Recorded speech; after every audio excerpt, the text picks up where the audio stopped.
ভিন্ন ভিন্ন ধরনের ব্যক্তি, ভিন্ন ভিন্ন ধরনের প্রেমী, আলোচক বিভিন্ন ধরনের পরিভাষা প্রদান করেন এই প্রেম নিয়ে। কিন্তু প্রত্যেকের মনে কখনো কখনো এই প্রশ্ন এসেছে, এই ভালোবাসা আসলে কি? নিজের প্রিয়তমকে জয় করাই কি প্রেম? চার হাত এক হয়ে যাবার নামই কি প্রেম? নিজের আবেগ ব্যক্ত করাই কি ভালোবাসা? না, প্রেমের অর্থ কাউকে লাভ করা নয়, বরং তার মাঝে বিলীন হয়ে যাওয়া। যদি কারোর হাত ধরে থাকি তাহলে আজীবন তার সাথে পথ চলা হলো প্রেম। প্রেম শুধুমাত্র সেটা নয় যা প্রেমী আর প্রেমিকার কেশ দামে মালা বেঁধে দেয়। মাতা পিতার জন্য দিনরাত পরিশ্রম করা, নিজের পরিবারের জন্য দিনরাত পরিশ্রম করা, সেটাও প্রেম। নিজের বন্ধুদের জন্য, আপনজনের জন্য সবকিছু উজাড় করে দেওয়ার নাম হলো ভালোবাসা। নিজের মাতৃভূমির জন্য সাহসের সাথে লড়াই করা এবং আনন্দে নিজের জীবন ত্যাগ করে দেওয়াও কিন্তু প্রেমের নামান্তর। সেই জন্য যারা বুদ্ধিমান ব্যক্তি তারা কখনো প্রেমের পরিভাষা খুঁজতে চান না, কারণ তারা জানেন যে এই প্রেম কতটা বিশাল। তারা জানেন যে এই প্রেম হলো এক বিশাল সাগর যাকে নিজের মুঠোয় ধরে রাখা যায় না। সেই জন্য এই প্রেমের সাগরে ডুবে যান এবং সকলকে ভালোবাসতে শিখুন। যদি সবাইকে ভালোবাসতে পারেন তাহলে তাদেরও কল্যাণ হবে যারা আপনাকে ভালোবাসে, তাদেরও কল্যাণ হবে যাদেরকে আপনি ভালোবাসেন, আর আপনারও কল্যাণ হবে। আর তখন এই মন ভালোবেসে বলবে রাধা রাধা। এটাই আপনার অন্তরের প্রথম শত্রু। বেশিরভাগ মানুষই কামবোধ বলতে লালসা বোঝেন, কিন্তু এটা সম্পূর্ণ সত্য নয়। কামের আসল অর্থ হলো কামনা। এটা খুবই সহজ ব্যাপার। মনুষ্য শরীর থাকলে, মানুষের মন থাকলে এই কামনা অবশ্যই থাকবে। এবার এটাই দেখতে হবে যে এই কামনা নেতিবাচক কামনা নাকি ইতিবাচক কামনা। অন্য কারোর জিনিসে নজর দেওয়া, অন্য কোনো মানুষের উপর নজর দেওয়া, কোনো অনুচিত বস্তুর দিকে নজর দেওয়া, এই নেতিবাচক কামনা। আর এই দুষ্কামনা মানুষকে দিয়ে অপকর্ম করাবেই করাবে। তাই মনে রাখবেন, যে ব্যক্তি নিজের কামনাকে নিয়ন্ত্রণে রাখতে পারেন তিনি সঠিক পথেও থাকেন, সঠিক লক্ষ্যে পৌঁছতেও পারেন। যিনি কামনা নিয়ন্ত্রণে রাখতে পারেন না তিনি তার পথও হারিয়ে ফেলেন এবং লক্ষ্যচ্যুতও হন। তাই মনে রাখবেন, নিজের কামনাগুলিকে নিয়ন্ত্রণে রাখুন। কাম নামক এই শত্রুর ওপর বিজয় লাভ করুন। আর আমার সাথে ভালোবেসে বলুন রাধা রাধা। আভূষণ। কার না ভালো লাগে এই আভূষণ? আমরা পরিশ্রম করি, ধন অর্জন করি আর আভূষণ কিনে থাকি, কখনো নিজের জন্য, কখনো বা তাদের জন্য যাকে আমরা ভালোবাসি, বা তাদের জন্য যাকে আমরা সম্মান করি। হয়তো সেই জন্যই সীতা চূড়ামণি ধারণ করেছিলেন এবং আমি সামন্তকমণি। কিন্তু এটাই কি সেই প্রকৃত আভূষণ যা আপনার মূল্য বৃদ্ধি করে? না। শ্রীরামের আভূষণ হলো ওনার নম্র ভদ্র ব্যবহার। মাতা সীতার আভূষণ হলো ওনার সততা, ওনার নিষ্ঠা, ওনার ত্যাগ। অর্জুনের আভূষণ ছিল ওনার একাগ্রতা। রাধার আভূষণ ওনার প্রেম। এই আভূষণ কোথাও নেই, আপনার মনে আছে। যদি আপনার মনে মিষ্টতা থাকে, তা শান্ত হয়, তাতে সততা থাকে, নিষ্ঠা থাকে এবং প্রেম থাকে, তাহলে আপনার অন্য আর কোনো আভূষণের কোনো প্রয়োজন নেই। আপনি যতই ভিড়ের মাঝে থাকুন আপনার ঔজ্জ্বল্য চোখে পড়বে। আসুন আর আমার সাথে ভালোবেসে বলুন রাধা রাধা। সুখ এবং দুঃখ এই দুই হলো আমাদের জীবনের অবশ্যম্ভাবী এবং গুরুত্বপূর্ণ অঙ্গ। আমাদের সকলের জীবনে কখনো সুখও আসে, আবার কখনো দুঃখও আসে। আমরা সবসময় ভাবি আমরা কিভাবে সুখ লাভ করব, কিভাবে আমরা দুঃখ থেকে দূরে থাকতে পারি। আর এই জীবনে যা কিছুই ঘটুক না কেন, সেই সবকিছু আমরা সুখ এবং দুঃখের মাপদণ্ডে মেপে থাকি। এবার এখানে একটা ছোট্ট বিষয় আছে। এটা ভেবে দেখতে হবে যে কে আসলে সুখী ব্যক্তি। সুখী ব্যক্তি হলেন তিনি যিনি নিজের জীবনে নিজের কর্মের বিশ্লেষণ করে থাকেন, সেই বুঝে পদক্ষেপ নেন। উনি কি করতে চলেছেন সেটা উনি জানেন। আর যদি ওনার কোনো দোষ থাকে বা ভুল থাকে তাহলে সেগুলো শুধরে নিয়ে এগিয়ে চলেন। সেই জন্য উনি সুখী হন। অন্যদিকে যে ব্যক্তি দুঃখী তিনি কি করেন? তিনি নিজের উপর নয়, অন্যের উপর নিজের নজর রাখেন যে তিনি কি করছেন, কিভাবে কর্ম করছেন। ওনারা অন্যের নিন্দা করেন, অন্যের সাফল্য দেখে ঈর্ষা করেন, ক্রুদ্ধ হয়ে যান, ওনাদের বাধা দিতে চেষ্টা করেন। সেই জন্যই তো ওনারা দুঃখী হন। এই সংসারে এমন অনেক ব্যক্তি আছেন যারা এই কারণে দুঃখী নন যে তাদের জীবনে দুঃখ আছে। তারা এই কারণে দুঃখ পান কারণ অন্যের জীবন অনেক বেশি সুখের। দেখুন, শেষ পর্যন্ত আপনাকে নিজের কর্মের প্রতি মনোসংযোগ করতেই হবে, অন্যের প্রতি নয়। কারণ আপনার জীবনে আপনার কর্ম হলো এমন একটা জিনিস যা আপনার নিয়ন্ত্রণে আছে। নিরন্তর চেষ্টা করতে থাকুন, নিজের কর্মকে বুঝতে শিখুন, শুধরে নিন, নিজেকে শ্রেষ্ঠ করে তুলুন। তখন সাফল্য নিজে থেকে আপনার কাছে আসবে, আর এই মন প্রসন্ন হয়ে বলবে, রাধা রাধা। সূর্যের প্রকাশ অন্ধকারকে দূর করে দেওয়া সেই মহানায়ক। এই সূর্যের প্রকাশ যখন পৃথিবীতে এসে পৌঁছয় কি হয়? এই পৃথিবী জেগে ওঠে, প্রত্যেক প্রাণী জেগে ওঠে, মানুষ জেগে ওঠে, নিজের কর্ম করেন, জীবন যাপন করেন। এই ঘুমের মৃতপ্রায় স্থিতি কাটিয়ে উঠে জীবন যাপন করতে শেখেন। এটাই হলো প্রভাব সূর্যের প্রকাশের।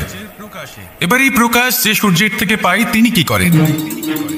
তিনি নিজেকে জ্বালান আমাদের জীবন প্রদান করার জন্য।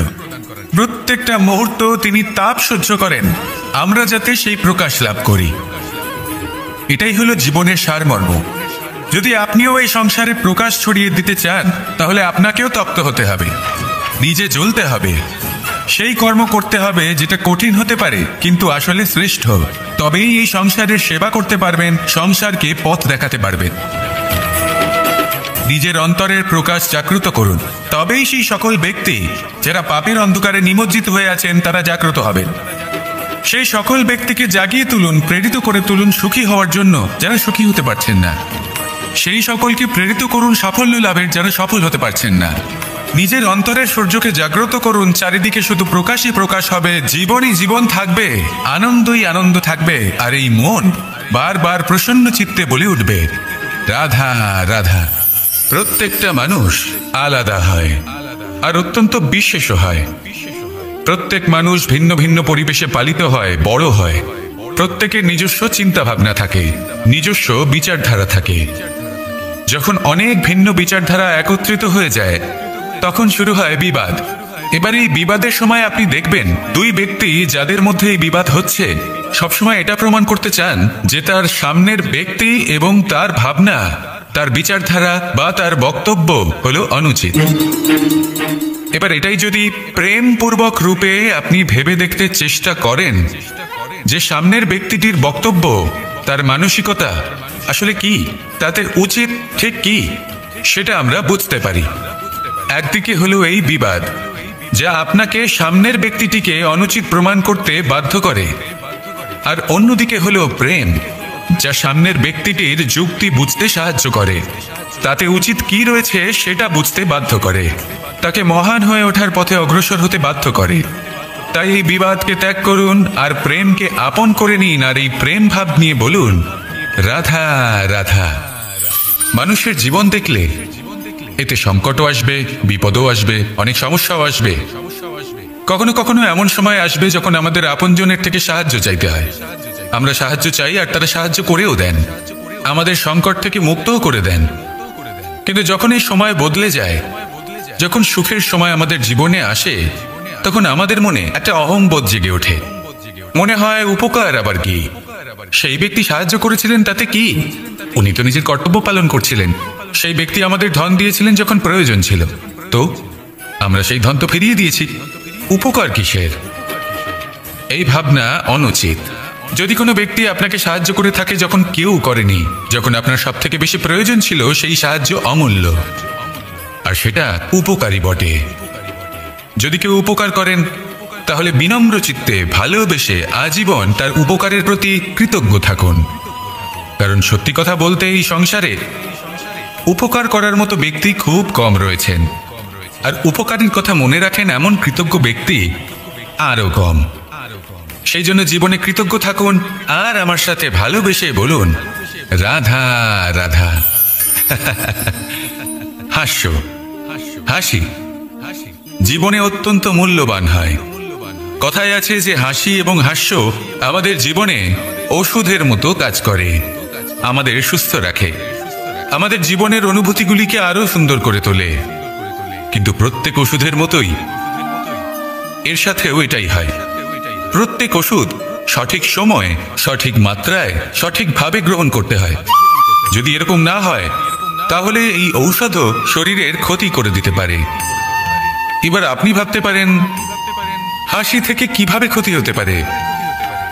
আপনি যদি অন্য কারোর উপরে হাসেন তাহলে হয়তো তার মনে কষ্ট হতে পারে, তার অন্তরের মিত্র হয়তো শেষ হয়ে যেতে পারে, আর অন্তরের শত্রু জেগে উঠতে পারে। কিন্তু এটাই যদি আমরা সকলকে সাথে এনে সকলের সাথে হাসি, তাহলে হয়তো আমাদের অন্তরের এই হৃদয়ের ভেতরে লুকিয়ে থাকা যে শত্রু তা শেষ হয়ে যেতে পারে, আর অন্তরের বন্ধুসত্তা প্রকাশিত হতে পারে। ঠিক কি না? এবার আপনাকে উদাহরণ দিই। যখন দ্রৌপদী দুর্যোধনকে নিয়ে এসেছিল তখন তা মহাভারতের সৃষ্টির কারণ হয়েছিল। কিন্তু সেইখানেই যখন পার্থ আর মাধব একসাথে বসে মৃদুমন্দ হাসতেন তখন ধর্ম স্থাপন করা হয়েছিল। তা আপনি কি চান? কাউকে নিয়ে হেসে তাকে আঘাত করতে চান, নাকি সকলকে একসাথে এনে তাদের হাসিয়ে তুলে ধনাত্মক প্রভাব ফেলতে চান?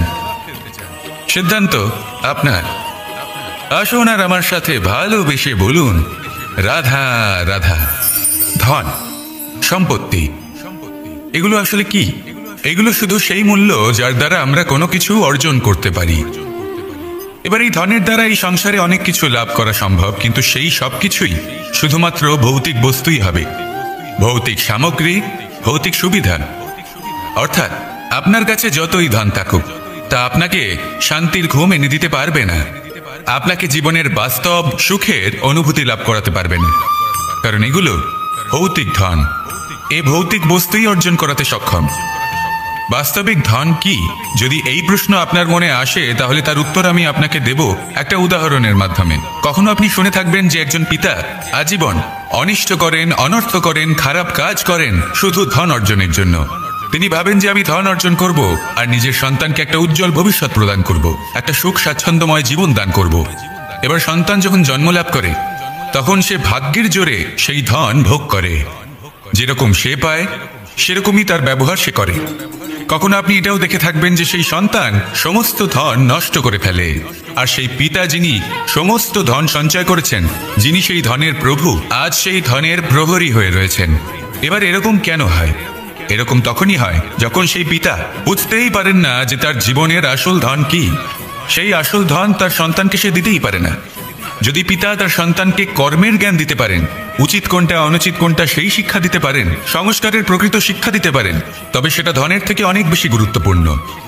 এটাই হলো জীবনের বাস্তব ধন। আপনি সেই কথা তো অবশ্যই শুনে থাকবেন, কুসন্তান হলে ধন সঞ্চয় করে কি হবে, সুসন্তান হলে ধন সঞ্চয় করে কি হবে। সন্তান যদি কুপুত্র হয় তাহলে সব নষ্ট করে ফেলবে, আর সন্তান যদি সুপুত্র হয় তাহলে ধন থাকুক না থাকুক সে নিজেই কর্মের পথে অগ্রসর হয়ে ধন অর্জন করবে আর নিজের জন্য এক উজ্জ্বল ভবিষ্যৎ গড়ে তুলবে। তাই সন্তানকে সম্পদ দেওয়ার আগে কর্মের জ্ঞান দান করুন, সুশিক্ষা দিন, কারণ এটাই হলো জীবনের প্রকৃত ধন। আসুন আর আমার সাথে ভালোবেসে বলুন, রাধা রাধা। ছোটবেলা থেকেই আমি গরু চড়িয়ে অভ্যস্ত, সেই জন্য সকলে আমাকে গোপাল নামে ডাকত। কিন্তু গোপাল হয়ে আমি একটা অমূল্য শিক্ষা লাভ করেছি। আমি দেখেছি যে গৌশালাতে অনেক বাছুরের মধ্যে একটি গাই তার নিজের বাছুরকে অবশ্যই চিনে ফেলে, যেখানে সমস্ত বাছুর একই রকম দেখতে এবং প্রত্যেকের স্বর সমান। তারপরেও সকল বাছুরের মধ্যে নিজের বাছুরকে ঠিক চিনতে পেরে যায় এবং তার সাথেই থাকে। ঠিক এইরকমই কিছুটা হয় আমাদের কর্ম এবং তার কর্মফল। আপনি সবার মাঝে থেকেও কোনো কর্ম যদি করেন, সেই কর্মফল সবার মধ্যে আপনাকে চিনে ফেলবে এবং আপনার সাথেই থাকবে। তাই যখনই কর্ম করবেন ভেবে চিন্তে করবেন। কোনো কর্ম করার আগে একবার ভেবে দেখুন, তাহলে জীবনে বারংবার অনুতপ্ত হতে হবে না। কারণ বিষয়টা কিছুটা এরকম যে এই সংসারে আপনি কাল, কর্মফল এবং সময় এই তিনের হাত থেকে কখনো লুকোতে পারবেন না, কখনো পালাতেও পারবেন না। আসুন আমার সাথে ভালোবেসে বলুন, রাধা রাধা। জীবনে সাফল্য এবং অসফলতা আপনার বল, আপনার শক্তির উপরে নির্ভরশীল নয়, আপনার মানসিকতার উপর নির্ভরশীল। যদি কোনো ব্যক্তি দৃঢ় নিশ্চয় করে নেয় তাহলে সে কখনো হারে না। যদি কেউ হার মেনে নেয় তাহলে সে কখনোই জিততে পারে না। শেষ পর্যন্ত কি হয়, এই ভাবনাই সত্য হয়ে সামনে চলে আসে, আর এই ভাবনাই পরবর্তীকালে ইতিহাস রচনা করে। সেই জন্য আপনি যদি চান আপনার নাম ইতিহাসে থাকুক, তাহলে দৃঢ় হতে শিখুন। ইতিবাচক ভাবনার সাথে পরিশ্রমের সাথে এগিয়ে চলতে থাকুন, প্রতিস্পর্ধা গ্রহণ করুন, আর শুধুই এগিয়ে যেতে থাকুন। সংসারে আপনি যে কোনো উচ্চতাতেই পৌঁছতে পারবেন, কারণ ইচ্ছে শক্তি আর ভালোবাসার চেয়ে বেশি শক্তিশালী আর কিছুই নেই। তাহলে আসুন আর আমার সাথে ভালোবেসে বলুন, রাধা রাধা। কামবোধ।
যখন মানুষ আনন্দে থাকেন তখন তিনি নিজের বিবেক বোধ হারিয়ে ফেলেন। দ্বিতীয়ত, যখনই আপনি ক্রুদ্ধ হবেন উত্তর দেবেন না, কারণ ক্রোধের বশে যে উত্তরই দেবেন সেটা শুভ হবে না। তৃতীয়ত, যখনই আপনি দুঃখী থাকবেন কোনো সিদ্ধান্ত নেবেন না, তখন নিজের মনের ওপর, নিজের কর্মের ওপর, নিজের ওপর নিয়ন্ত্রণ রাখতে চেষ্টা করুন। যদি এই তিনটি আবেগের ক্ষেত্রে এই জিনিসগুলো মনে রাখেন তাহলে জীবনে কখনো আক্ষেপ করবেন না। আসুন আমার সাথে ভালোবেসে বলুন, রাধা রাধা।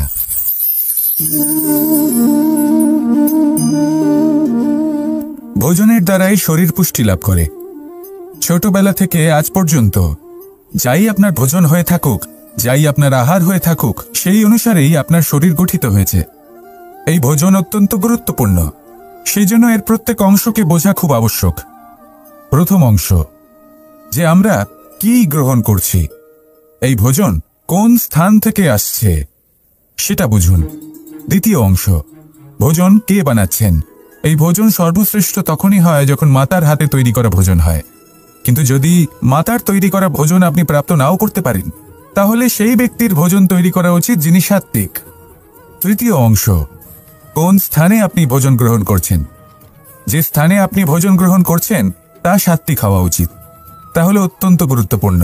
এবং চতুর্থ সবথেকে গুরুত্বপূর্ণ অংশ, তা হলো এই ভোজন আপনি যার দ্বারা প্রাপ্ত করেছেন, যেখান থেকে প্রাপ্ত করেছেন, যে স্থানে বসে আপনি ভোজন গ্রহণ করছেন তার প্রতি কৃতজ্ঞতা প্রকাশ করুন এবং ভোজন পূর্ণরূপে সমাপ্ত করুন।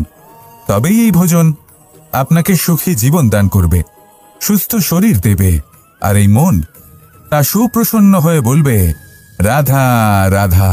যদি আমি কোনো বনে যাই, কোনো নির্জন বনে, সেই বনের বিষয়ে, সেই পথের বিষয়ে, গাছপালার বিষয়ে, পশুপক্ষীর বিষয়ে আমার যদি কোনো জ্ঞান না থাকে, সেই বনের ক্ষুদ্র থেকে ক্ষুদ্রতর অংশের বিষয়ে যদি আমার কোনো জ্ঞান না থাকে, তাহলে হতেই পারে সেই বনে কোথাও আমি হারিয়ে যাব।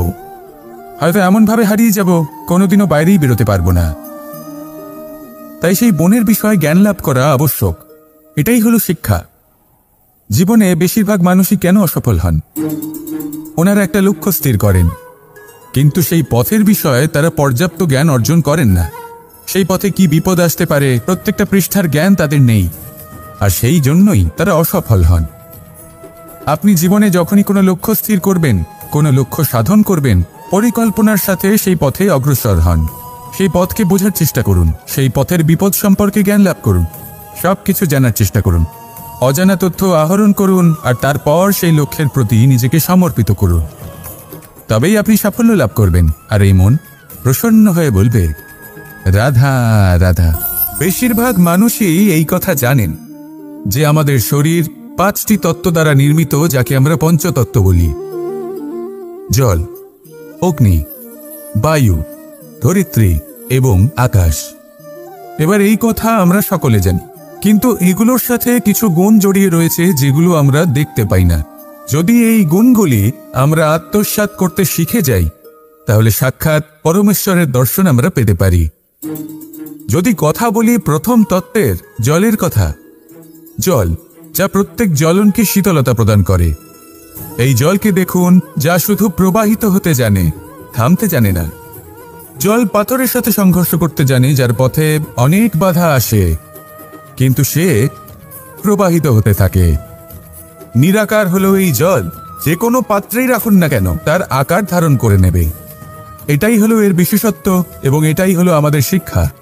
কিভাবে প্রবাহমান থাকতে হবে, কিভাবে আমাদের থামলে চলবে না, তাতে আমাদের পথের মধ্যে যতই যেরকমই সমস্যা আসুক না কেন, আমাদের এই জলের মতোই নিরাকার হয়ে যে কোনো পরিস্থিতিতেই প্রবাহমান থাকতে হবে। এই শিক্ষাই জলের থেকে লাভ করুন, আর আমার সাথে ভালোবেসে বলুন রাধা রাধা। সংসারে 2 ধরনের পথ হয়, উচিত পথ আর অনুচিত পথ। একটা শুভর দিকে নিয়ে যায়, আর একটা অশুভর দিকে নিয়ে যায়। অনেক সময় অজ্ঞানতাবশত জীবনে আমরা সেই পথ নির্বাচন করে নিই যা আসলে অনুচিত।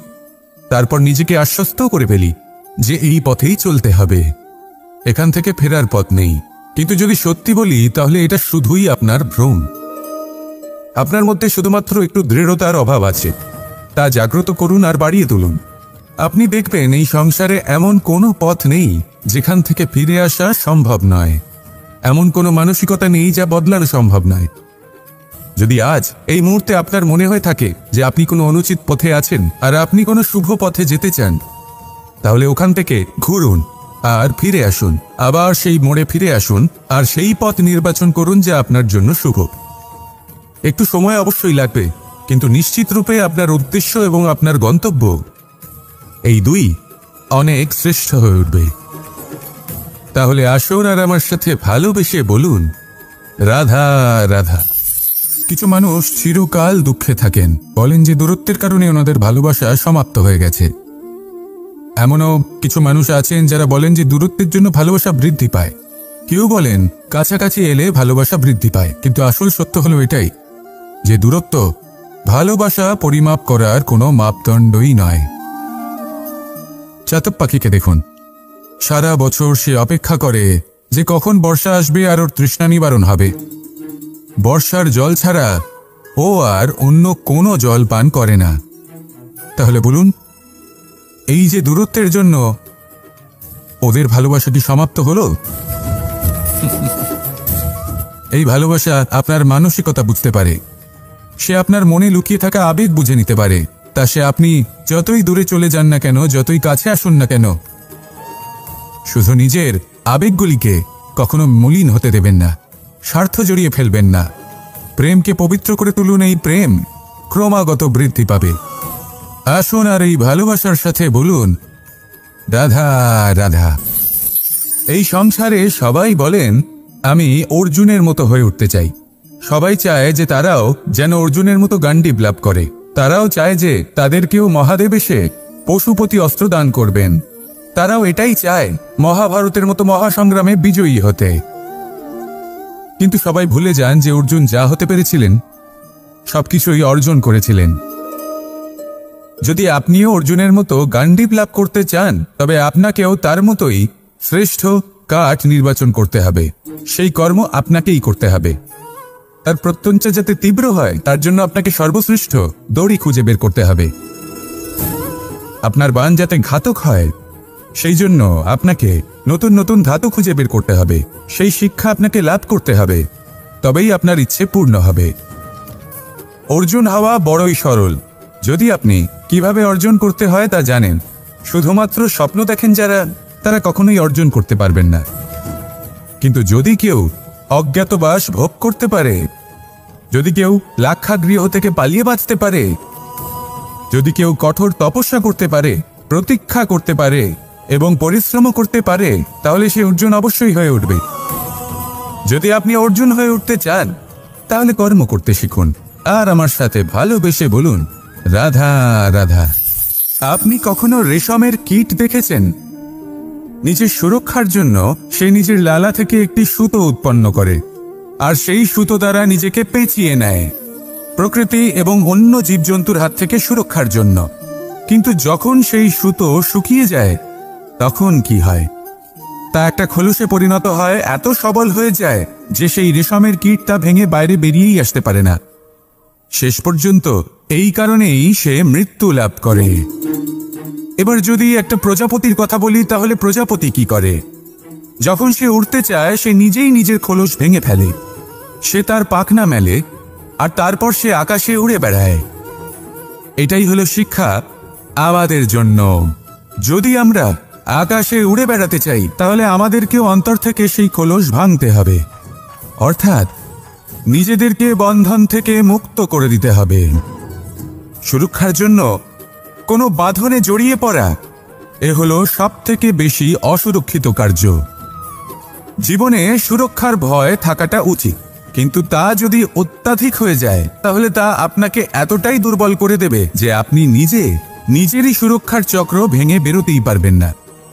যদি আপনি নবনির্মাণ করতে চান, তাহলে আপনাকে নিজের এই সুরক্ষা কবচ ভেঙে বেরোতেই হবে, সাহসের সাথে পরিশ্রম করতে হবে। আর যদি আপনি এটা করতে পারেন, তাহলে আপনার উড়ান কেউ আটকাতে পারবে না। আসুন আমার সাথে ভালোবেসে বলুন, রাধা রাধা। এই সংসারে ভিন্ন ভিন্ন ধরনের গাছ আছে, অসংখ্য ধরনের প্রজাতি আছে। কিছু গাছ পাতা দিয়ে থাকে, কিছু ফুল, কিছু ফল। কেউ ছায়া প্রদান করে, কেউ শীতলতা প্রদান করে, কেউ নিজেকে খুব কষ্ট দিয়ে এই সংসারের বিকাশে সহায়ক হয়ে ওঠে। কিন্তু এই সবার মধ্যে একটা বিষয় কিন্তু সমান, এরা প্রত্যেকেই পাতা ছাড়া, ফুল ছাড়া, ফল ছাড়া জীবিত থাকতেই পারে, কিন্তু কোনো বৃক্ষই শিকড় ছাড়া বেঁচে থাকতেই পারে না। এটাই হলো রাধার। ঠিক সেইভাবেই আমাদের জীবনে শক্তি হোক, ধন হোক বা সাফল্য হোক, আমাদের পরিবারের প্রসন্নতাই হোক, এই সব কিছুর আধার হলো, সবকিছুর মূল হলো পরিশ্রম। তাই জীবনে চিরকাল পরিশ্রম করতে থাকুন। যদি আপনি জীবনে মহান হবার পথে অগ্রসর হতে চান, তাহলে পরিশ্রম করুন। এই পরিশ্রম দ্বারাই নিজের পরিবারকে প্রসন্ন করুন, নিজের বন্ধুদের প্রসন্ন করুন, এই সমাজকে গর্বিত করুন। আসুন আমার সাথে ভালোবেসে বলুন, রাধা রাধা। এই জীবনে আমাদের দুজন সঙ্গী, এক হলো অন্ধকার আর এক হলো প্রকাশ। এবার যখন এই অন্ধকারে আমরা প্রদীপ জ্বালাই, সেই প্রকাশের জন্য অন্ধকার আমাদের উপর রুষ্ট হয়ে চলে যায়। এবার যদি অন্ধকারকে খুশি করতে যাও, তাহলে প্রকাশ আমাদের উপর রুষ্ট হয়ে চলে যায়।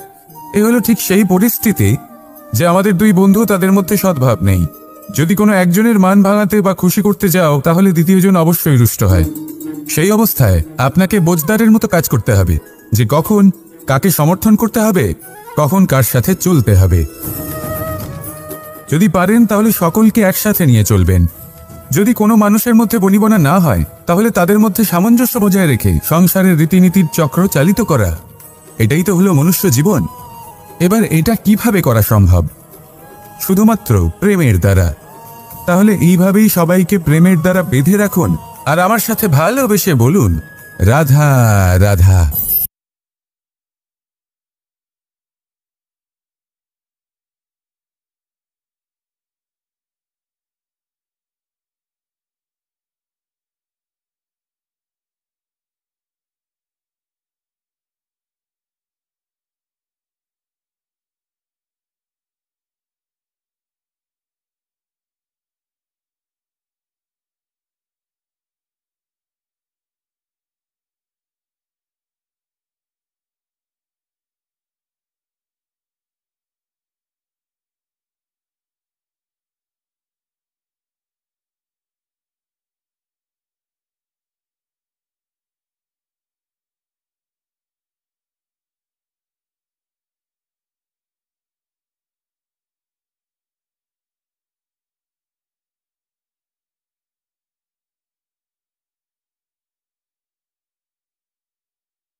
অন্ধকারাচ্ছন্ন রাত্রি যদি এসে থাকে তাহলে আলোকিত প্রকাশ নিয়ে সূর্যও অবশ্যই আসে।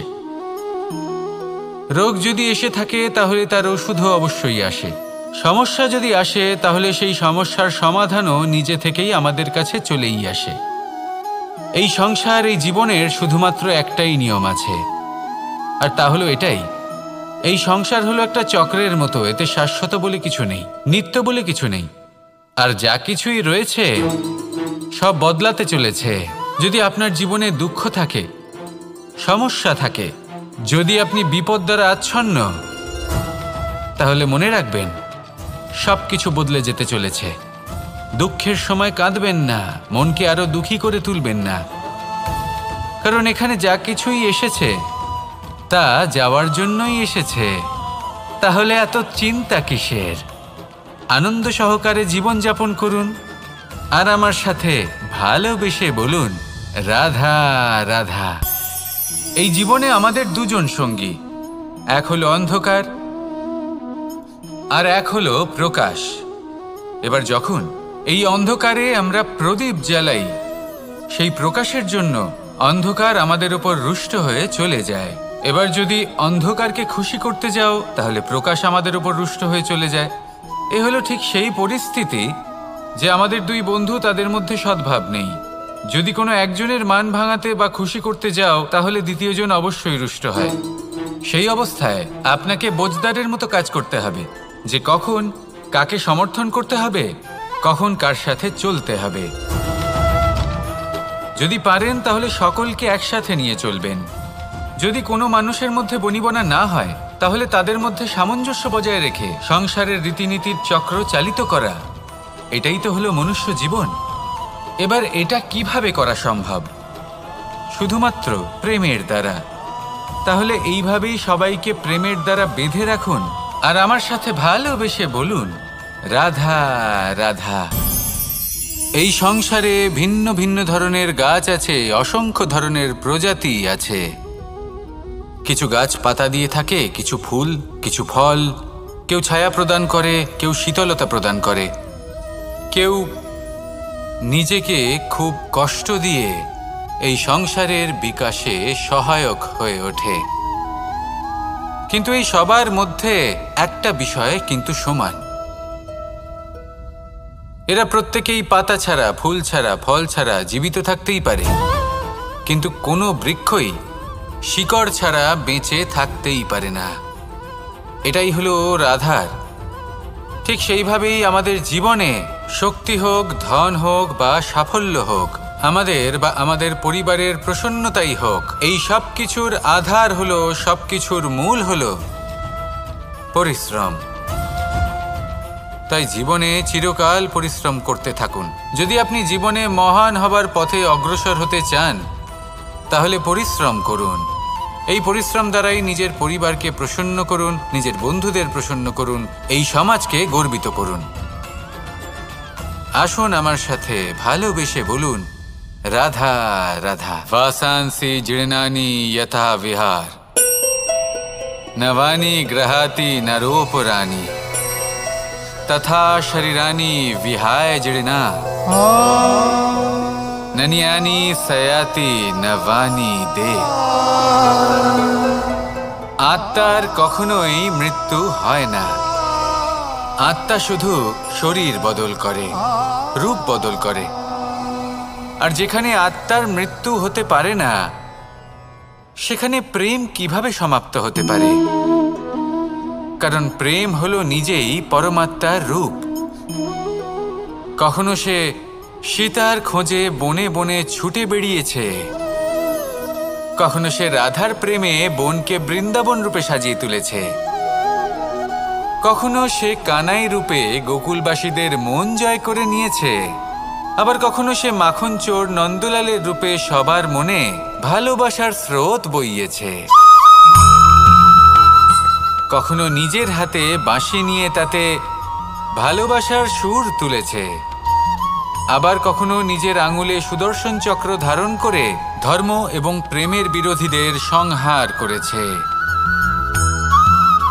কখনো সে যশোদানন্দন হয়ে গোকুলে অনেক লীলা করে বেরিয়েছে, আবার কখনো দেবকী নন্দন রূপে কংসের লীলার পরিসমাপ্তি ঘটিয়েছে। কখনো যুদ্ধ বিমুখ হয়ে প্রজাদের রক্ষা করেছে, আবার কখনো ধর্ম রক্ষার জন্য সে যুদ্ধে অবতীর্ণ হয়েছে সারথীর রূপে, এবং এই সংসারকে গীতার জ্ঞান প্রদান করেছে। এই ভালোবাসা নয় তো কি? যে গোলকে নিজের রাধাকে হারানোর পরে নিজেও পৃথিবীতে অবতীর্ণ হয়েছে এই সংসারকে প্রেমের শিক্ষা দিতে। এই প্রেম ছাড়া আর কি যে বৈকুণ্ঠে নিজের লক্ষ্মীকে হারিয়ে সেই সংসারে শ্রীনিবাসের রূপে এসেছে, এই সংসারে নিজের ভালোবাসাকে পেতে এসেছে। এই প্রেম হলো অনন্ত, এর যাত্রা হলো অনন্ত, এবং এই প্রেম যার যাত্রার কোনো অন্ত নেই আর যার প্রভাব হলো সুগভীর, সেই পরমাত্মারূপী প্রেমকে এই প্রেম দূতের প্রণাম। আসুন আর আমার সাথে ভালোবেসে বলুন, রাধা রাধা। এই সংসারে সবাই বলেন আমি অর্জুনের মতো হয়ে উঠতে চাই। সবাই চায় যে তারাও যেন অর্জুনের মতো গান্ডীব লাভ করে। তারাও চায় যে তাদেরকেও মহাদেব এসে পশুপতি অস্ত্র দান করবেন। তারাও এটাই চায় মহাভারতের মতো মহাসংগ্রামে বিজয়ী হতে। কিন্তু সবাই ভুলে যান যে অর্জুন যা হতে পেরেছিলেন সবকিছুই অর্জন করেছিলেন। যদি আপনিও অর্জুনের মতো গান্ডীব লাভ করতে চান, তবে আপনাকেও তার মতোই শ্রেষ্ঠ কাঠ নির্বাচন করতে হবে। সেই কর্ম আপনাকেই করতে হবে। তার প্রত্যঞ্চা যাতে তীব্র হয় তার জন্য আপনাকে সর্বশ্রেষ্ঠ দড়ি খুঁজে বের করতে হবে। আপনার বাণ যাতে ঘাতক হয় সেই জন্য আপনাকে নতুন নতুন ধাতু খুঁজে বের করতে হবে। সেই শিক্ষা আপনাকে লাভ করতে হবে, তবেই আপনার ইচ্ছে পূর্ণ হবে। অর্জুন হওয়া বড়ই সরল, যদি আপনি কিভাবে অর্জন করতে হয় তা জানেন। শুধুমাত্র স্বপ্ন দেখেন যারা, তারা কখনোই অর্জন করতে পারবেন না। কিন্তু যদি কেউ অজ্ঞাতবাস ভোগ করতে পারে, যদি কেউ লাক্ষাগৃহ থেকে পালিয়ে বাঁচতে পারে, যদি কেউ কঠোর তপস্যা করতে পারে, প্রতীক্ষা করতে পারে এবং পরিশ্রম করতে পারে, তাহলে সে অর্জুন অবশ্যই হয়ে উঠবে। যদি আপনি অর্জুন হয়ে উঠতে চান, তাহলে কর্ম করতে শিখুন আর আমার সাথে ভালোবেসে বলুন, রাধা রাধা। আপনি কখনো রেশমের কীট দেখেছেন? নিজের সুরক্ষার জন্য সে নিজের লালা থেকে একটি সুতো উৎপন্ন করে আর সেই সুতো দ্বারা নিজেকে পেঁচিয়ে নেয় প্রকৃতি এবং অন্য জীবজন্তুর হাত থেকে সুরক্ষার জন্য। কিন্তু যখন সেই সুতো শুকিয়ে যায় তখন কি হয়? তা একটা খোলসে পরিণত হয়, এত সবল হয়ে যায় যে সেই রেশমের কীট তা ভেঙে বাইরে বেরিয়েই আসতে পারে না। শেষ পর্যন্ত এই কারণেই সে মৃত্যু লাভ করে। এবার যদি একটা প্রজাপতির কথা বলি, তাহলে প্রজাপতি কি করে? যখন সে উড়তে চায় সে নিজেই নিজের খোলস ভেঙে ফেলে, সে তার পাখনা মেলে আর তারপর সে আকাশে উড়ে বেড়ায়। এটাই হলো শিক্ষা আমাদের জন্য। যদি আমরা আকাশে উড়ে বেড়াতে চাই তাহলে আমাদেরকেও অন্তর থেকে সেই খোলস ভাঙতে হবে, অর্থাৎ নিজেদেরকে বন্ধন থেকে মুক্ত করে দিতে হবে। সুরক্ষার জন্য কোনো বাঁধনে জড়িয়ে পড়া এ হলো সবথেকে বেশি অসুরক্ষিত কার্য। জীবনে সুরক্ষার ভয় থাকাটা উচিত, কিন্তু তা যদি অত্যাধিক হয়ে যায় তাহলে তা আপনাকে এতটাই দুর্বল করে দেবে যে আপনি নিজেরই সুরক্ষার চক্র ভেঙে বেরোতেই পারবেন না। যদি আপনি নবনির্মাণ করতে চান তাহলে আপনাকে নিজের এই সুরক্ষা কবচ ভেঙে বেরোতেই হবে, সাহসের সাথে পরিশ্রম করতে হবে। আর যদি আপনি এটা করতে পারেন তাহলে আপনার উড়ান কেউ আটকাতে পারবে না। আসুন আমার সাথে ভালোবেসে বলুন, রাধা রাধা।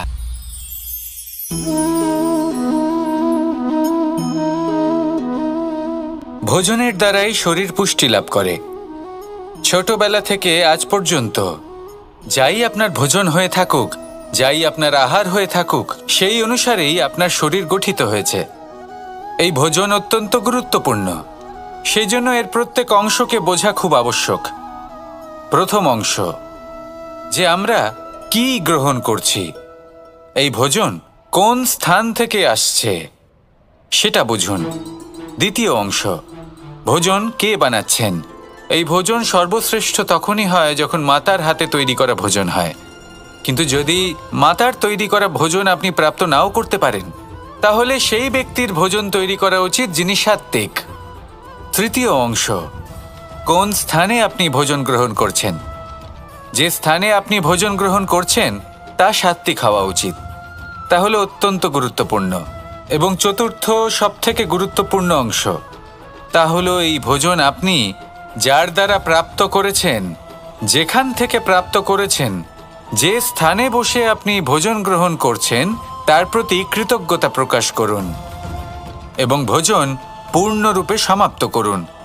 তবেই এই ভোজন আপনাকে সুখী জীবন দান করবে, সুস্থ শরীর দেবে, আর এই মন তা সুপ্রসন্ন হয়ে বলবে, রাধা রাধা। যদি আমি কোনো বনে যাই, কোনো নির্জন বনে, সেই বনের বিষয়ে, সেই পথের বিষয়ে, গাছপালার বিষয়ে, পশুপক্ষীর বিষয়ে আমার যদি কোনো জ্ঞান না থাকে, সেই বনের ক্ষুদ্র থেকে ক্ষুদ্রতর অংশের বিষয়ে যদি আমার কোনো জ্ঞান না থাকে, তাহলে হতেই পারে সেই বনে কোথাও আমি হারিয়ে যাব। হয়তো এমনভাবে হারিয়ে যাব কোনোদিনও বাইরেই বেরোতে পারবো না। তাই সেই বনের বিষয়ে জ্ঞান লাভ করা আবশ্যক। এটাই হলো শিক্ষা। জীবনে বেশিরভাগ মানুষই কেন অসফল হন? ওনারা একটা লক্ষ্য স্থির করেন, কিন্তু সেই পথের বিষয়ে তারা পর্যাপ্ত জ্ঞান অর্জন করেন না। সেই পথে কি বিপদ আসতে পারে প্রত্যেকটা পৃষ্ঠার জ্ঞান তাদের নেই, আর সেই জন্যই তারা অসফল হন। আপনি জীবনে যখনই কোনো লক্ষ্য স্থির করবেন, কোনো লক্ষ্য সাধন করবেন, পরিকল্পনার সাথে সেই পথে অগ্রসর হন। সেই পথকে বোঝার চেষ্টা করুন, সেই পথের বিপদ সম্পর্কে জ্ঞান লাভ করুন, সব কিছু জানার চেষ্টা করুন, অজানা তথ্য আহরণ করুন, আর তারপর সেই লক্ষ্যের প্রতি নিজেকে সমর্পিত করুন। তবেই আপনি সাফল্য লাভ করবেন, আর এই মন প্রসন্ন হয়ে বলবে, রাধা রাধা। বেশিরভাগ মানুষই এই কথা জানেন যে আমাদের শরীর 5টি তত্ত্ব দ্বারা নির্মিত, যাকে আমরা পঞ্চতত্ত্ব বলি: জল, অগ্নি, বায়ু, ধরিত্রী এবং আকাশ। এবার এই কথা আমরা সকলে জানি, কিন্তু এগুলোর সাথে কিছু গুণ জড়িয়ে রয়েছে যেগুলো আমরা দেখতে পাই না। যদি এই গুণগুলি আমরা আত্মসাৎ করতে শিখে যাই, তাহলে সাক্ষাৎ পরমেশ্বরের দর্শন আমরা পেতে পারি। যদি কথা বলি প্রথম তত্ত্বের, জলের কথা, জল যা প্রত্যেক জ্বলনকে শীতলতা প্রদান করে, সাহায্য ছাড়াই শুধু উচ্চতার দিকে অগ্রসর হতে থাকেন, তাহলে সর্বদা অসফল হবেন। সেই জন্য নিজের স্বপ্ন পূরণের এই যাত্রাতে নিজের পথ কখনোই হারাবেন, নিজের পথ থেকে সরবেন না। যদি এমন করেন তাহলে তো আপনার স্বপ্ন পূরণ হবেই না, তার সাথে আপনি নিজের পথও হারাবেন। রাধা রাধা। মানুষ, এই শব্দের সূচনা হয় মন থেকে, আর সেই জন্যই হয়তো আমাদের এই মন এতটা গুরুত্বপূর্ণ। এবারে দেখুন না, আমাদের মনই সবকিছু চালনা করে। মনই সেই যে কল্পনা করে, মনই সেই যা কল্পনাকে বাস্তবে পরিণত করার জন্য পরিশ্রম করতে আমাদের প্রেরণা যোগায়। মনই সেই যা লোভের জালে জড়িয়ে পড়ে। মনই সেই যা অভিমানের পর্দা দিয়ে ঢেকে যায়।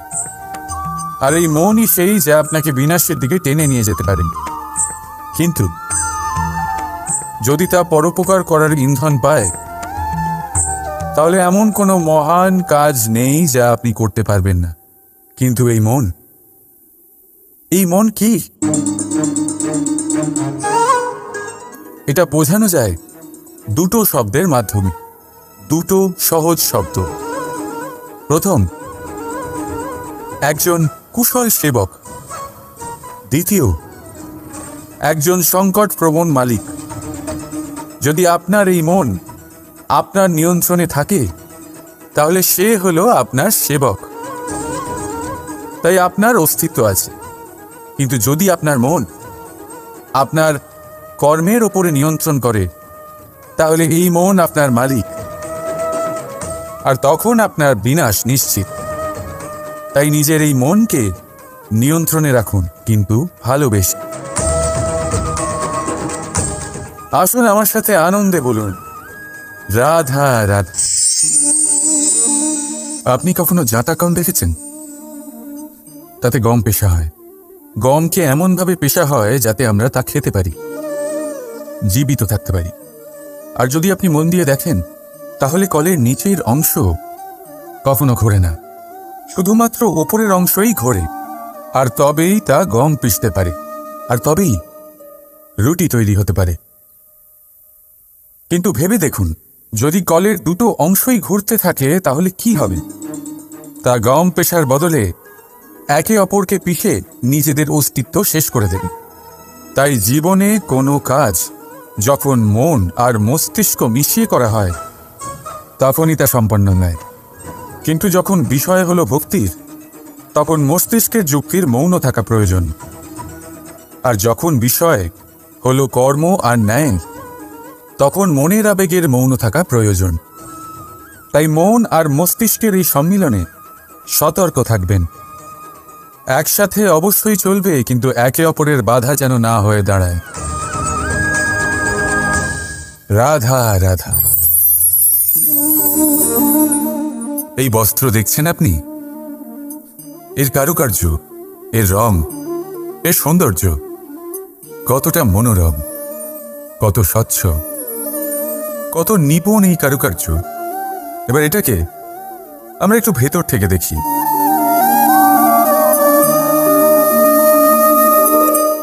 আপনি কি সেটাই দেখতে পাচ্ছেন যা আমি দেখতে পাচ্ছি? এটাই হয় আমাদের ব্যক্তিত্বের সাথেও, এটাই হয়। এই সমস্ত ঝামেলাগুলি মিটিয়ে নেওয়ার জন্য আমাদের সেই ঝামেলার মুখোমুখি হতেই হয়। তাই এই ঝামেলার দ্বারা কখনো ভয়ভীত হবেন না। এটাই আপনাকে একটা আনন্দময় জীবনের দিকে নিয়ে যাবে। রাধা রাধা। এই সংসারে সুখ আর সন্তোষ লাভ করার পথ কি? ত্যাগ করা নাকি মেনে নেওয়া? এটা হলো একটা ধাঁধার সমান, আর যে বুঝতে পারে তার কাছে এক মিত্রের সমান। দেখুন, আপনি যা বদলাতে পারেন তা আপনি বদলে ফেলুন। যা আপনি বদলাতে পারবেন না, তা আপনি স্বীকার করে নিন, আর যা মেনে নিতে পারবেন না তাকে নিজের থেকে আলাদা করে দিন। ধরুন আপনার কোনো অভ্যেস আছে যা আপনি বদলাতে চান, বদলে ফেলুন। যদি কোনো সমস্যা থাকে যা বদলানো আপনার হাতে নেই, তা স্বীকার করে নিয়ে তার সাথে পথ চলা শুরু করে দিন। যদি কোনো আবেগ থাকে, পরিস্থিতি থাকে বা কোনো বস্তু থাকে যা আপনি মানতেই পারছেন না, কোনোদিনও মানতে পারবেন না, তাকে নিজের থেকে আলাদা করে দিন। একেও সন্ন্যাস বলা হয়। জীবনে সুখ দুঃখ, ক্ষয় হোক বা লাভ, এই সবেতেই সমান রূপে যাপন করা, তাই হলো সন্ন্যাস। এতেই জীবনের আনন্দ রয়েছে। তাহলে এই আনন্দ উপভোগ করুন আর আমার সাথে ভালোবেসে বলুন, রাধা রাধা। আমরা সবাই নিজেকে স্বচ্ছ রাখতে চাই, শুদ্ধ রাখতে চাই, পবিত্র রাখতে চাই, আর দেখতে গেলে এটা হলো আমাদের কর্তব্যও বটে। এবার এটার জন্য আমরা কি না করি।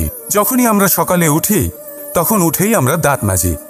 দিনে যখনই আমরা সময় পাই কিছু সুগন্ধি খাদ্য খাবার চেষ্টা করি, যাতে আমাদের মুখ থেকে দুর্গন্ধ না আসে, বরং সুগন্ধ আসে। এই পা দুটো আমরা শুদ্ধ রাখার জন্য, পবিত্র রাখার জন্য যখনই আমরা বাড়ির বাইরে যাই, পাদুকা পায়ে দিয়ে যাই, আর যখন ফিরে আসি আমরা জল দিয়ে পা ধুয়ে নিই।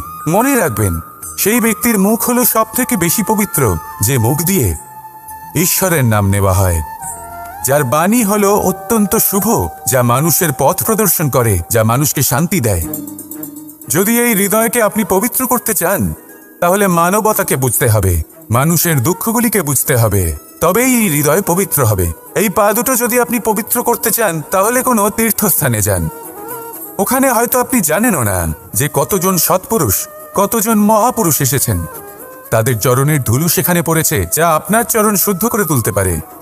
যদি এই হাতগুলি আপনি পবিত্র করতে চান, তাহলে এই হাত দিয়ে শুভ কর্ম করুন, দান করতে শিখুন। আর যদি এই আত্মা আপনি পবিত্র করতে চান, একটাই বিকল্প আছে, প্রেম, শুদ্ধ নিঃস্বার্থ প্রেম। এই প্রেম বিতরণ করতে থাকুন, আপনি শুদ্ধ থাকবেন, পবিত্র থাকবেন। আসুন আমার সাথে ভালোবেসে বলুন, রাধা রাধা। এই সূচ দেখতে পাচ্ছেন আপনি? এটা শুদ্ধ লোহা দিয়ে তৈরি, বস্ত্র সেলাই করার কাজে লাগে, অস্ত্রোপচারে কাজে লাগে। কিন্তু আপনি কি কখনো ভেবে দেখেছেন এই সূচ কিভাবে তৈরি হয়? লোহার এক বড় অংশকে পিটিয়ে পিটিয়ে, টেনে টেনে তাকে পাতলা বানানো হয়। এরপরেই আমরা পেয়ে থাকি সুচ। ভাবুন, যদি লোহার টুকরোতে অনর্গল প্রহার করার ফলে একটা লোহার টুকরো সূচে পরিণত হয়, তাহলে আমাদের জীবনে অনর্গল চেষ্টা করার ফলে জীবনের সমস্ত অংশকে আমরা কত প্রভাবশালী কাজে পরিণত করতে পারি। শুধু প্রয়োজন দৃঢ় নিশ্চয়তা। তাহলে আসুন আমার সাথে ভালোবেসে বলুন, রাধা রাধা।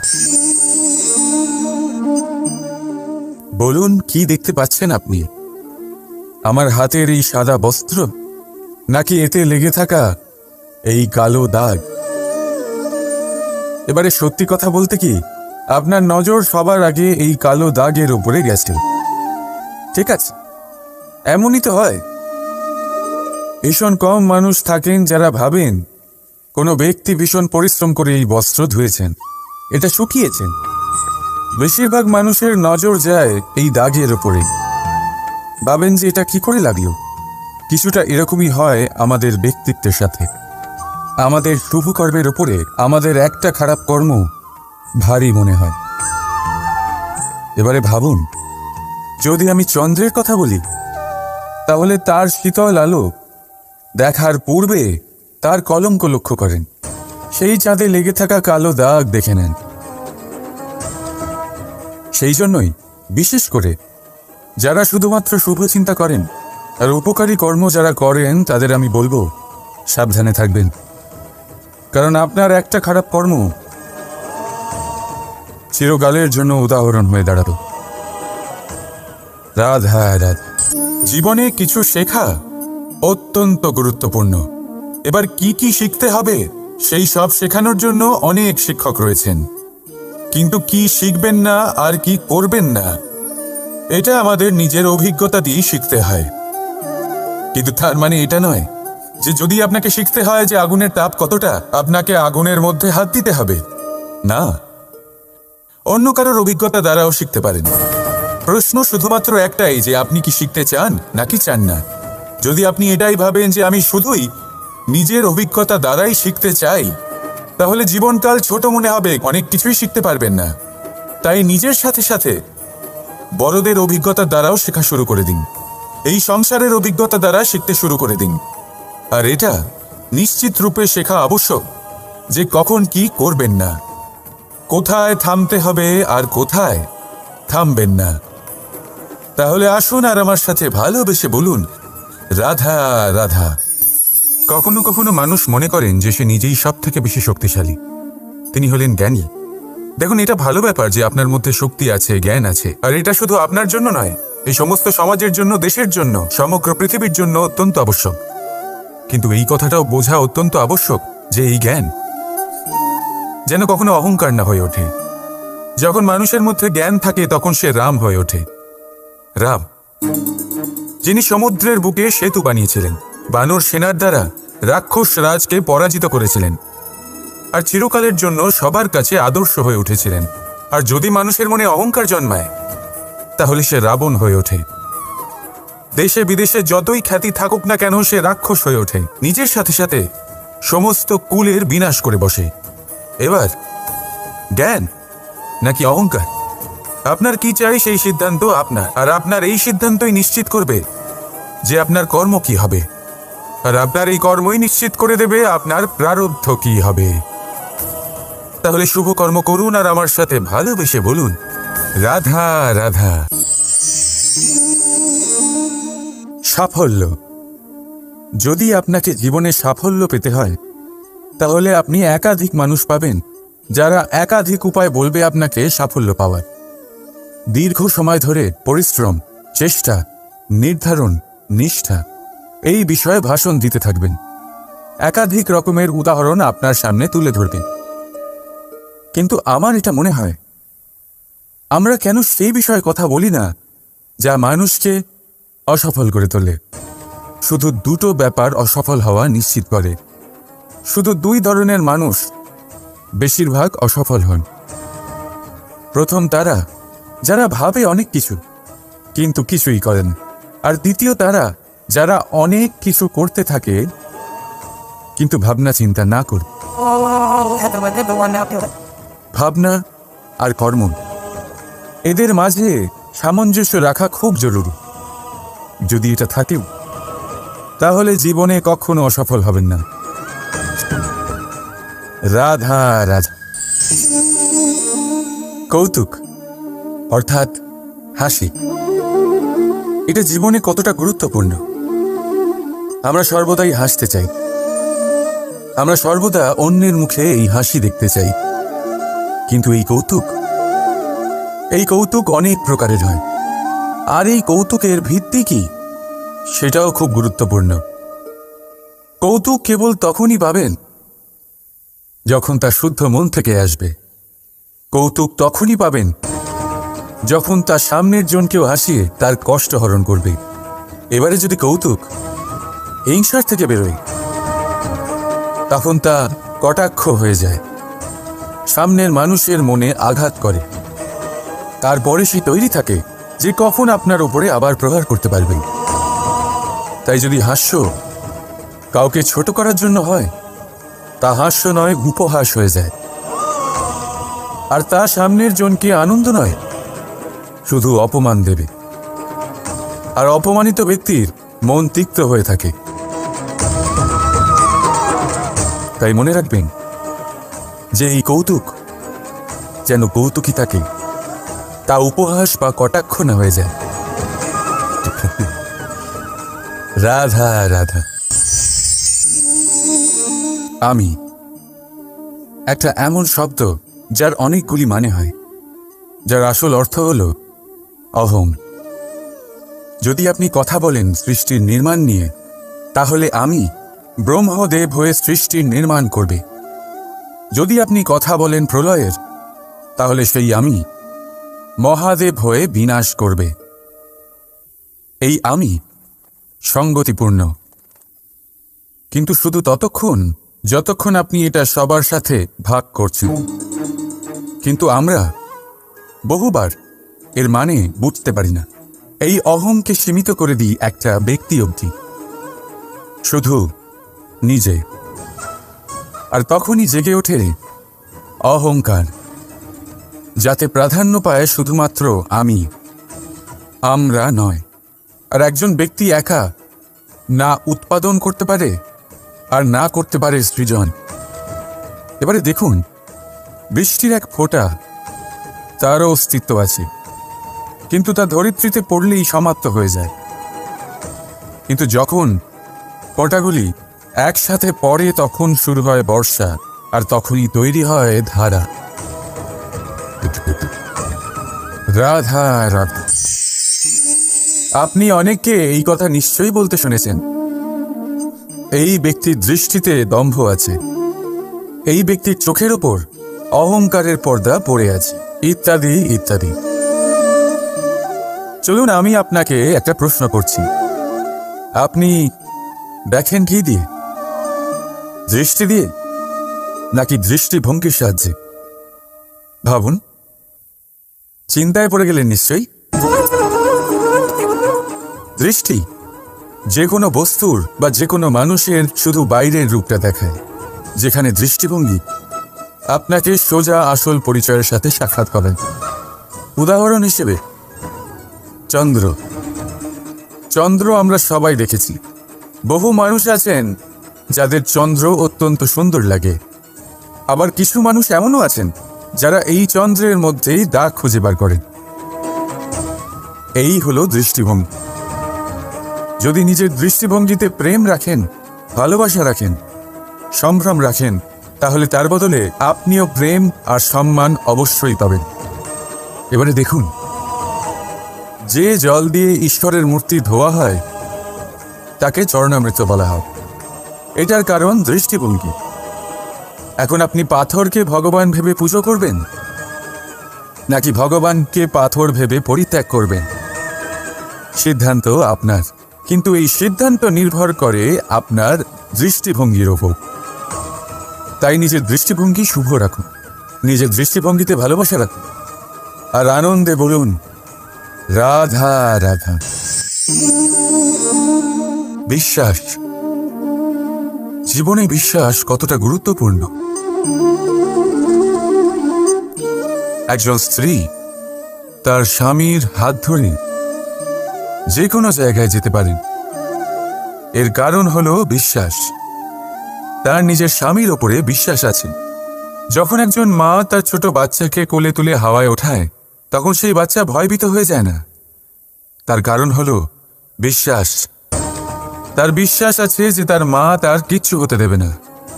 এক বৈদ্যের দেওয়া ঔষধ সন্তান কিছু না বুঝে শুনেই খেয়ে ফেলে। সেই বৈদ্যের জ্ঞানের বিষয়ে পুত্র চায় সে যেন তার পিতার মতো হয়, বা কখনো কখনো তার থেকেও শ্রেষ্ঠ হয়। সেটা কোনো অনুচিত ব্যাপার নয়। অনুচিত তখন হয় যখন পুত্র নিজের পিতার মতো হবার স্বপ্ন পূরণ করতে গিয়ে বা তার থেকেও শ্রেষ্ঠ হবার স্বপ্ন পূরণে অনুচিত পথের আশ্রয় নেয়। কারণ তারপরে সে তার পিতার গুণগুলি আত্মসাৎ করতে চায় না। সে শুধুই এটা চায় যে সংসারের চোখে যেন আমি শ্রেষ্ঠ প্রমাণিত হই। এটা অনুচিত। সংসারে এমন অনেক মানুষ আছেন যারা এই কারণে শ্রেষ্ঠ হওয়ার চেষ্টা করেন যাতে তার পরিবারের তার পিতার সম্মান বৃদ্ধি পায়। এমনও মানুষ থাকেন, আর এটাই হলো পার্থক্য উদ্দেশ্যের। মনে রাখবেন, যদি আপনার উদ্দেশ্য শুভ হয় তাহলে পথও শুভ হবে, যদি আপনার উদ্দেশ্য অশুভ হয় তাহলে পথও অশুভ হবে। তাহলে নিজের পিতার মতো হবার চেষ্টা অবশ্যই করুন, তার থেকেও শ্রেষ্ঠ হওয়ার চেষ্টা অবশ্যই করুন, কিন্তু মনে রাখবেন আপনার সংকল্প আর আপনার উদ্দেশ্য এই দুই শুভ হওয়া উচিত। তাহলে আসুন আর আমার সাথে ভালোবেসে বলুন রাধা রাধা। সাথী। সাথী এই শব্দটির ব্যাখ্যা কে কিভাবে করে? মিত্র, সখা, বন্ধু। কিন্তু অর্থ একটাই, তিনি যিনি আপনার সঙ্গী হন আর তিনি যার সাথী আপনি হন। এবার সব থেকে বড় প্রশ্ন হলো এটাই যে তিনি কে হতে পারেন যাকে আপনি আপনার সাথী বলে মেনে নিতে পারেন। নিজের সখা, নিজের মিত্র, নিজের বন্ধু মেনে নিতে পারেন।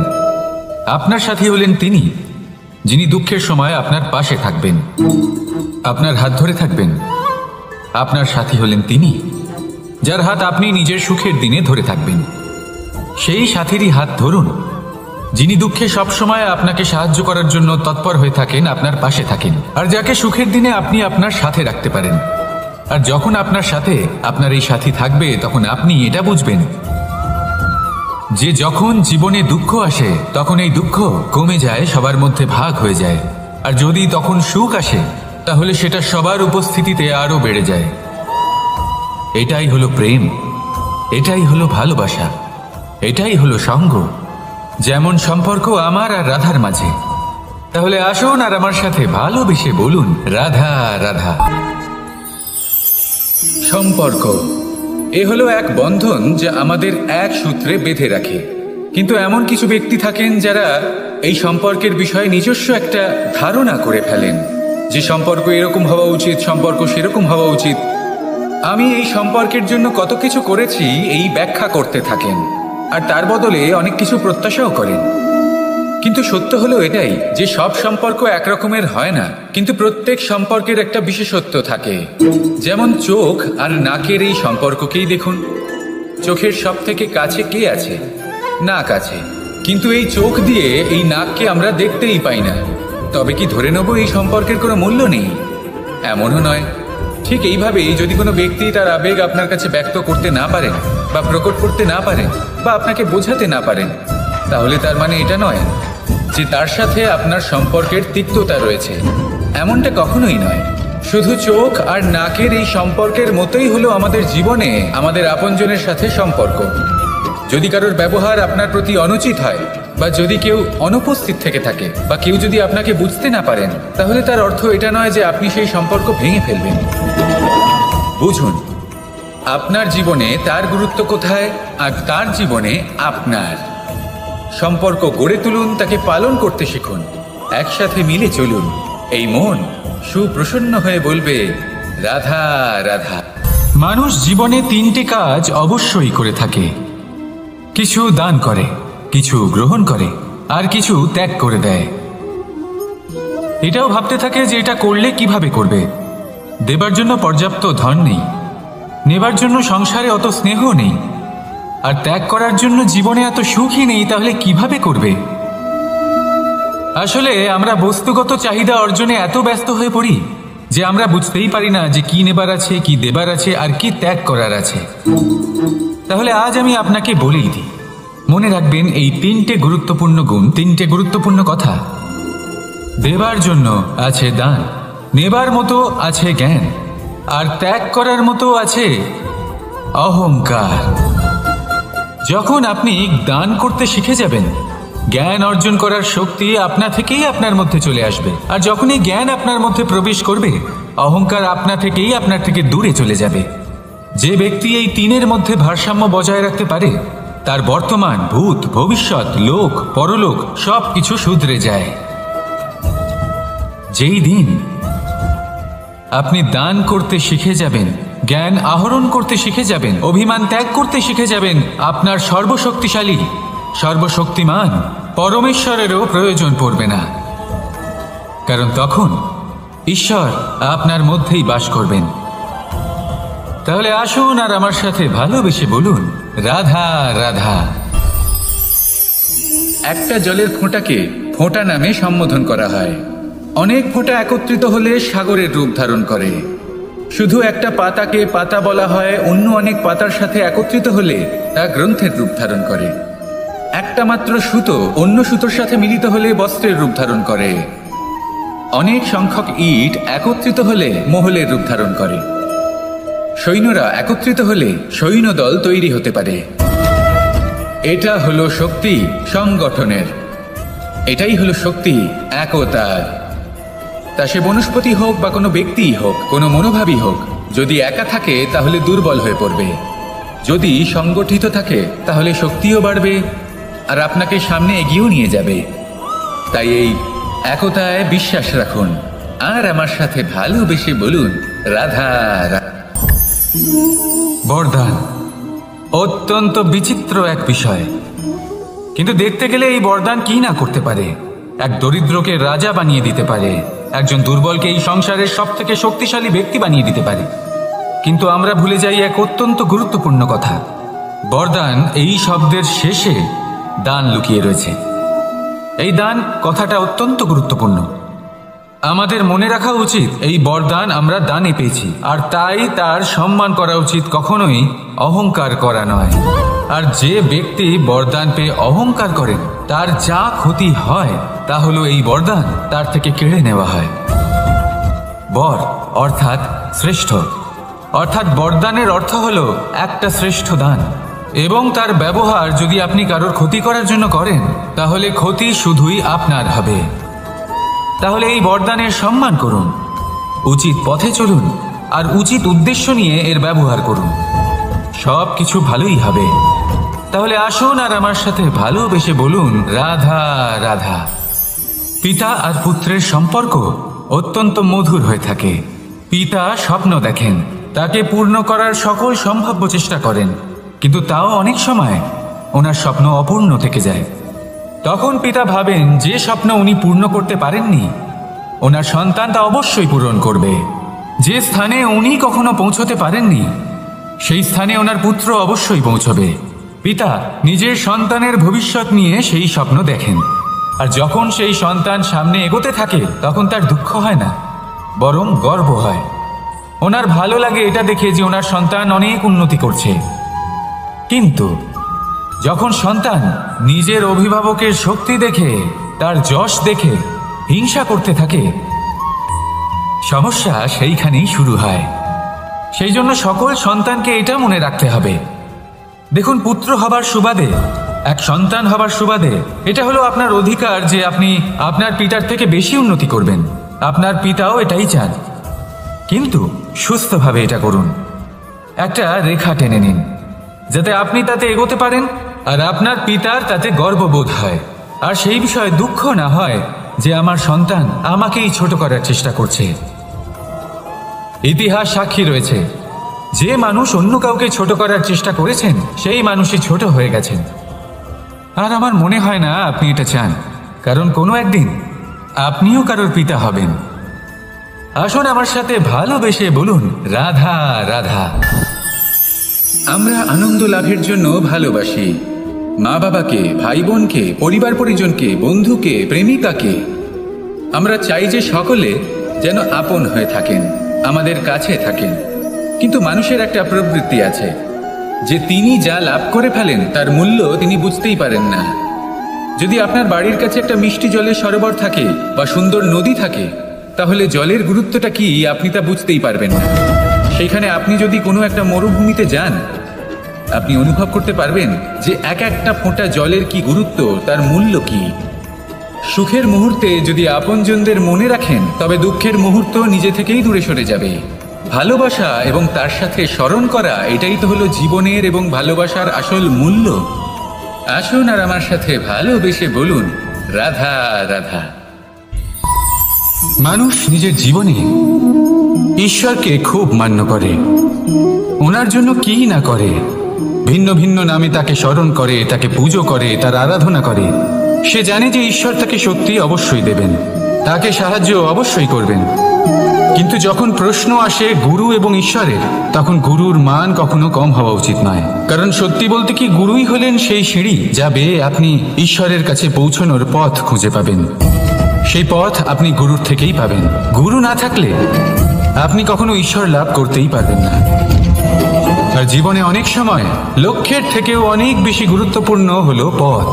তাই এই পথের সম্মান করতে শিখুন, অর্থাৎ গুরুকে সম্মান করতে শিখুন, কারণ গুরুই হলেন পরমেশ্বর। তাহলে আসুন আর আমার সাথে ভালোবেসে বলুন, রাধা রাধা। কখনো কখনো এমন হয় আমরা আমাদের বাড়ির উঠোনে বীজ বপন করি, আর তা বিকশিত হয় একটা সুন্দর বৃক্ষে। তার শাখাগুলি প্রতিবেশীর বাড়ি পর্যন্ত পৌঁছয়। ফলের বর্ষণ প্রতিবেশীর বাড়িতেও হয়ে থাকে, আর আমরা ভাবি গাছ আমরা উৎপন্ন করব আর ফল খাবেন আপনারা। এই কেমন কথা হলো? আপনাকে এই কথা বুঝতে হবে যে এসব হলো ভৌতিক বস্তু, সাংসারিক বস্তু। কখনো নিজের বাড়ির বাগানে ভালোবাসার গাছ বপন করে দেখুন, তার শাখাও প্রতিবেশীর বাড়ি পর্যন্ত পৌঁছবে, ফলের বর্ষণ সেখানেও হবে, কিন্তু সেই ফল চাইতে আপনাকে যেতে হবে না। সেই ফল দ্বিগুণ মাত্রায় আবার আপনার কাছেই ফিরে আসবে। তাই নিজের বাড়িতে আর নিজের মনে ভালোবাসার গাছ উৎপন্ন করুন। এই জীবন প্রসন্ন হয়ে বলবে, রাধা রাধা। সাগরের ঢেউ সমুদ্র তটে ধাক্কা খেয়ে, পাথরের সাথে ধাক্কা খেয়ে তার আকার বদলে দিতে পারে। বিভিন্ন আকারের পাথরে এদের ঘষে ঘষে গোলাকার বানিয়ে দিতে পারে, কিন্তু এই সাগরের ঢেউ এদের নিজেদের আকার কখনো বদলায় না। কিন্তু এমন কেন? কারণ এরা বিচ্ছিন্ন হয়েও আবার একত্রিত হতে জানে। অর্থাৎ যখন এরা বিচ্ছিন্ন হয় তখন মতভেদ অবশ্যই, কিন্তু আবার একত্রিত হওয়া হলো এদের একতার প্রতীক। দেখুন, ঝগড়াঝাঁটি, তর্ক বিতর্ক, মতভেদ এগুলো জীবনের অভিন্ন অঙ্গ, কিন্তু এদের কখনো মনে প্রবেশ করতে দেবেন না। যদি মনে প্রবেশ করেও ফেলে, তাদের মনে ঘর করতে দেবেন না, এদের বের করে ফেলুন। এই ঝগড়াঝাঁটি, তর্ক বিতর্ক, মতভেদ এদের সারা জীবন সাথে নিয়ে চলবেন না।